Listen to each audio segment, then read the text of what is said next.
Expectations are running high for the second Belt and Road Forum ahead of the keynote speech by President Xi Jinping. Ryan Patel is a global business executive and senior fellow with the Drucker School of Management at Claremont Graduate University. Ryan, we are waiting for President Xi's opening speech in just a few hours from now. What is the message he is trying to send?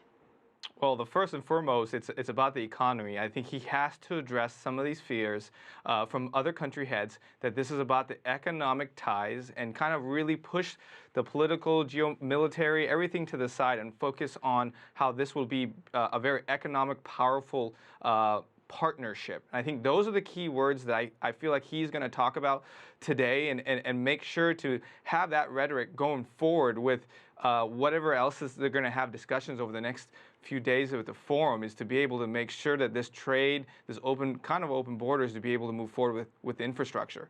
And what about for the already participating countries or those that are on the fence, perhaps waiting to join the Belt and Road? What do you think they're waiting and wanting to hear from him?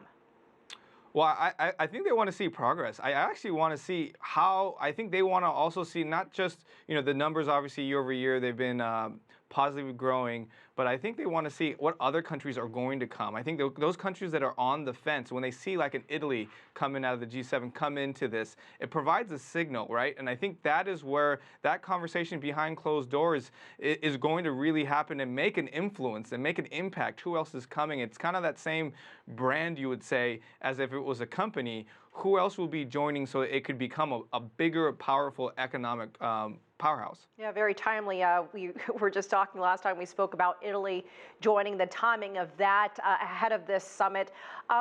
One of the words, one of the phrases we're expected here, quality development. Explain that if you can.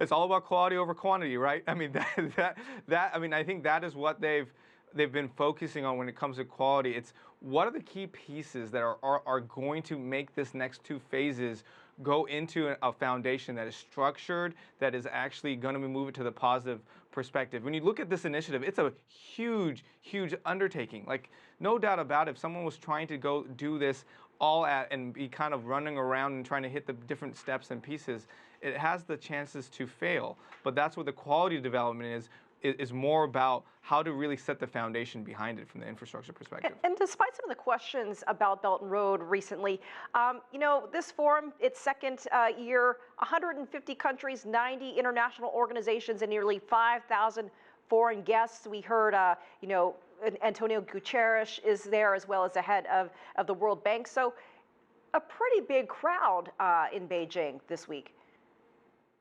It is, but I think what has been mystifying, kind of where this rhetoric has come leading into it, is kind of where the global economy is at as a whole. If you think about it, right, you've got the U.S.-China trade war, you've got the Brexit in the EU, you've got the the Qatar blockade, and in the Middle East. This is one of those initiatives that is in the midst of all these kind of global fracas right now. And can this be the initiative to kind of unlock some of these aspects? And I think, again, from 2 years ago to now, the headwind isn't really coming about, is this going to go forward or not? It's really kind of getting all the pieces together. And as you can see, everybody's showed up.